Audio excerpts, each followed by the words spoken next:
Hey everybody, Andre here, and today I want to talk about how to harmonize a melody.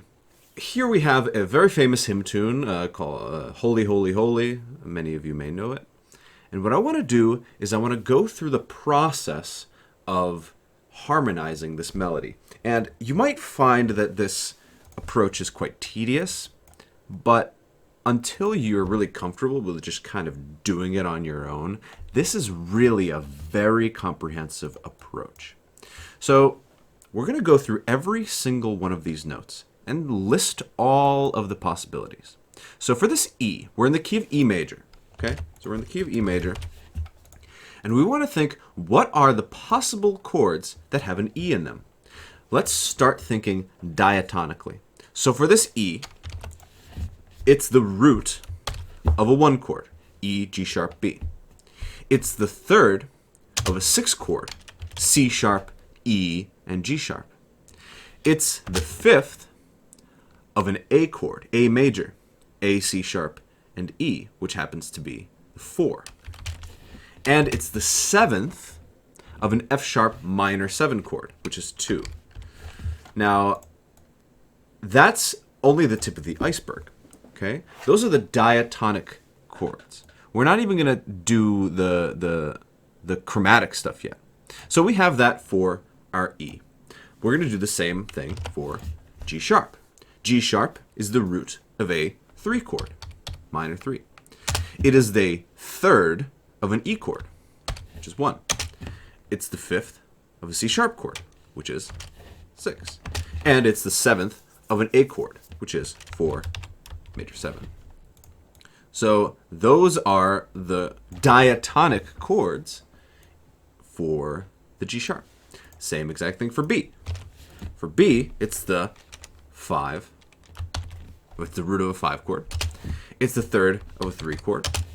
It's the fifth of a 1 chord. And it's the seventh of a C sharp minor 7 chord, which happens to be 6. For C sharp, it's the root of a 6 chord. It's the third of a 4 chord. It's the fifth of a F sharp chord. And it's the seventh of a D sharp half diminished chord, which is 7, half diminished 7. Okay, now we've already done B, so I don't really like to, I like to work smarter rather than harder, so I'll put a star here just to remind myself that's where I want to look. And we've already done the G sharp before, so let's put a, I don't know, another symbol. Normally, if I'm doing this by hand, I'll use a different symbol, like a square or something, but I don't know, I'm just making it up. Then B again, we already have that. And the E, we already have that, so I don't know, make another symbol. Now, we haven't had a D sharp yet. So let's make sure we know everything with a D sharp. So it's the root of a 7 diminished. It's the third of a 5 chord. It's the fifth of a G sharp chord. And it's the seventh of a 1 chord. That's for D sharp. And for the B, we've already done that. So again, work smarter rather than harder. F sharp we have not done yet. So it's the root of a 2 chord. It's the third of a D sharp chord. It's the fifth of a B chord. And it's the seventh of a 3, 7 chord. We've done B. We've done C sharp.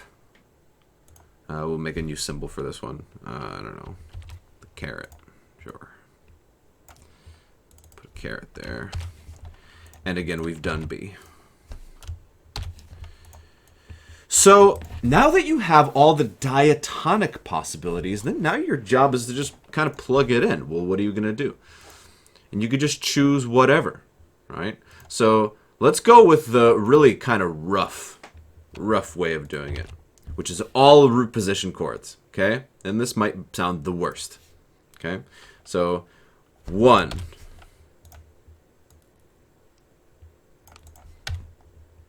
it's going to be E, then G sharp, then B, then C sharp, then B, then G sharp. Now, you probably already know the problem here. What we're creating is a bunch of parallel octaves between the bass line and the soprano line. Now, of course, 2022, 21st century, do we really care about parallel octaves? No. No, of course not. But if you are trying to have a smooth chord progression with a smooth bass line, this perhaps is not the best choice, although it is possible. So that's one way to do it. You know, you could say whatever to the parallel octaves and just go root position 1, 3, 5, 6, so on and so forth. But let's try to do a smoother chord progression with perhaps a little bit of a smoother bass line. Let's see, the smoothest possible bass line would just be E, E, E, E, E, and just have an E the whole time, and you can harmonize it that way as well. But the point is, you have these options. You have these options, and I don't know, the world is your oyster. But that's the method. You go through each note, what are the possible chords, and then just choose them. So I'm just going to do this for fun, and I'm going to actually harmonize every note differently. I know it's not exactly how the hymn goes, but whatever. We're doing this for fun. So I'm going to choose a 1 chord. Then I'm going to go down and do a 6 chord in root position. Now the next one is a G sharp. And maybe what I'd like to do is do a 4 chord. 4 major 7. Why not? I think that could be fun. 4 major 7. I'm just going to write 4.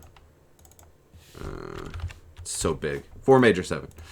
And then I'm going to go down to an E chord. Make it a 1. Yes, I know the 7th isn't doing the thing it's supposed to do, but I don't really care at the moment. And then we're going to go to a 5 chord. And then on this one, I'm going to turn it into a 5-4-2 and step down. By the way, I have not pre-planned this at all. I'm just kind of making it up on the spot. And then 5-4-2, what we're going to do then, so I want this A to go down to G sharp. So G sharp and a C, that's going to be a 6 chord, but it's going to be a 6-6-4. That's fun. And I'm going to kind of turn it into a passing chord. So this G sharp is going to pass between A and F sharp, making this a 2 chord. And then for this C sharp here on the 3rd beat, maybe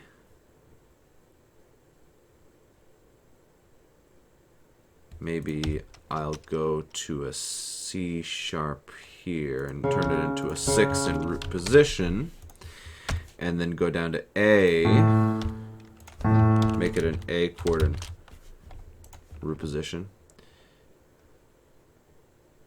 and then it really kind of wants to go to a 5 here, so I guess I'll do that, 5.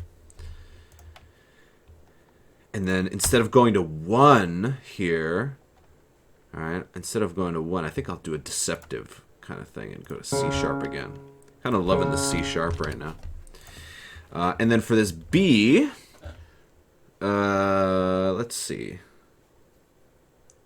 Maybe I'll give 3 some love. Yeah, I'll go to a 3. I'll go to G sharp, root position. And then I'm actually going to do the 3 chord for 2 beats, and I'm gonna do a passing tone like that, and I'm gonna go 1 6 4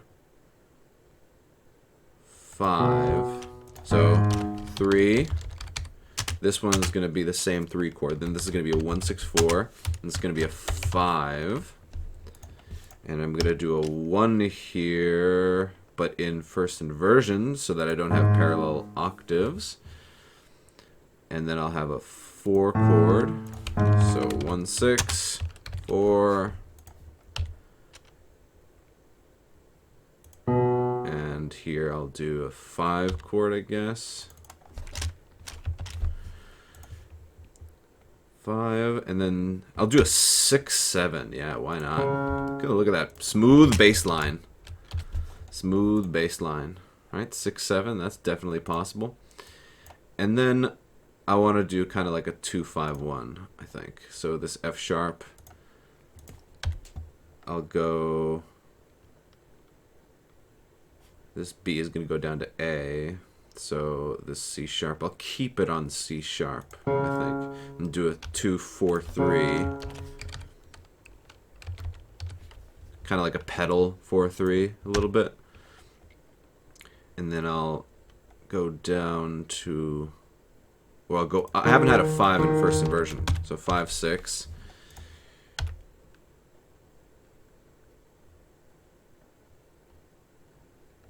5, 6, and then this wants to. I think this C sharp is going to be a non-chord tone. I'm going to make this a 1 chord for 2 beats, and then B. So 1 for 2 beats, and then 5. End on a half cadence, or 5, 7. Okay, so there you go, y'all. That's how I would do this. So again, I've gone through every quarter note in the melody. I've done all the diatonic possibilities. So the diatonic, by the way, that just means it's in the key. And then I've chosen a bass line. And now what I'm going to do is I'm actually going to fill in 4-part harmony. All right, sweet. So now I'm going to do 4-part harmony. So I'm going to start with the alto line because altos are awesome. B. I'm gonna fix everything that gets screwed up as we go.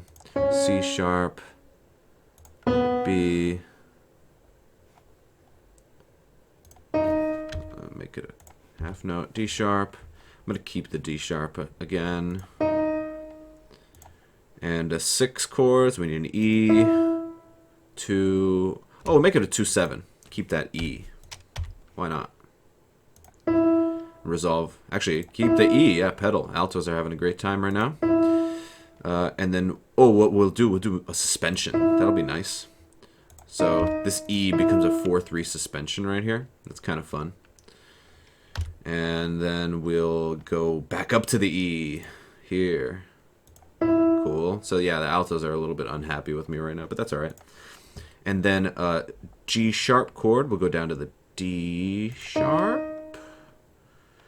And again, we're keeping that, right, for 2 beats, so that's cool. And then we're going to go up to E here, down to D sharp.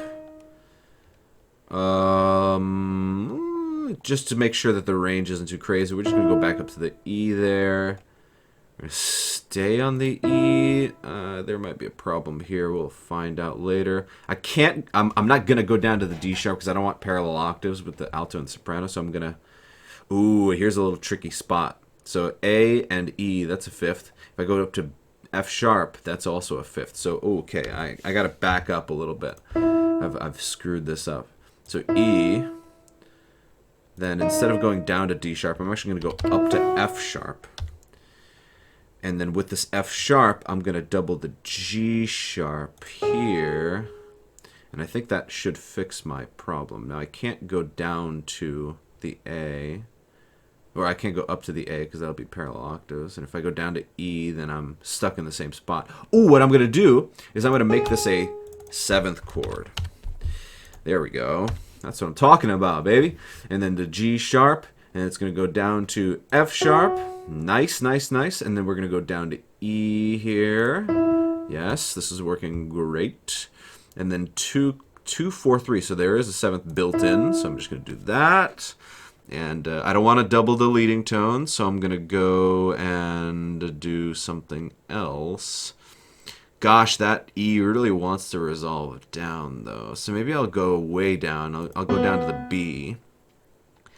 And Then I'll keep the B for one beat, and then I'm gonna jump up to the E here and go like that. Actually, what I'll do is I'll do another suspension. Yeah.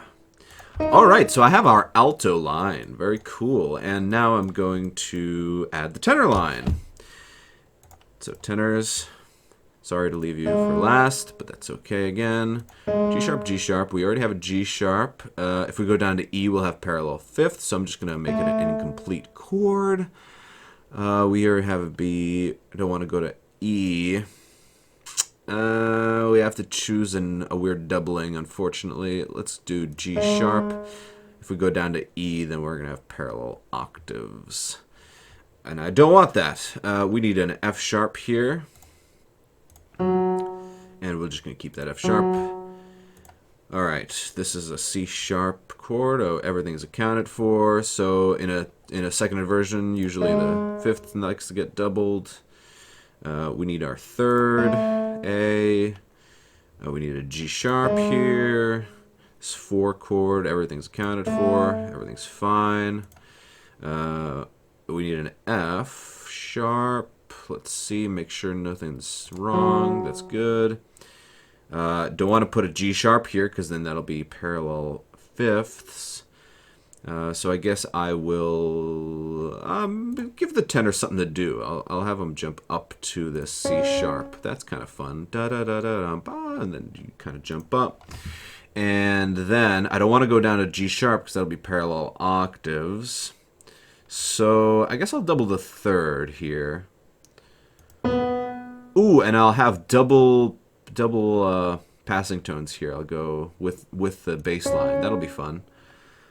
1 6 4, and then I'll have the tenors jump down to the G sharp. Well, that's kind of a cool line. And then I'll have them.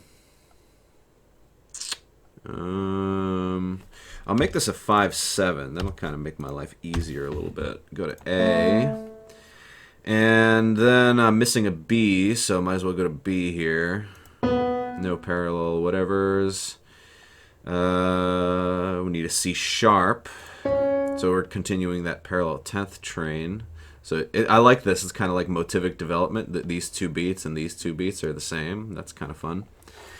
We have a D sharp already. I will not go down to B because then that'll be parallel fifths with the alto. Well, I guess we can make this a 5/7 and go down to the A. That makes life a little easier. And then that's cool because we do need a G sharp here. And we could do that. Look at that. It's perfect. And then for this F sharp chord, we need an A. So I'll do that. I don't think there's any issue. And then for the 5 chord, I guess we should have an F sharp. Yeah, why not? And then here we need a G sharp. And we'll just make that a half note, actually. And here we could just go down to the F sharp. All right, look at that. So that's how you would do it. And I know I kind of had a little fun with it. So again, let's recap what we've done before we listen to it. We started off with our melody. We went through, and every unique note, we gave it new chords, or it gave it the possible chords that could be in it, the diatonic ones anyway. And then we just chose the chords. That's all there is to it. And you know, we had to a couple times go back and adjust. Like I had to add a 7th here and there. And but it worked out. So let's just see what this sounds like, huh?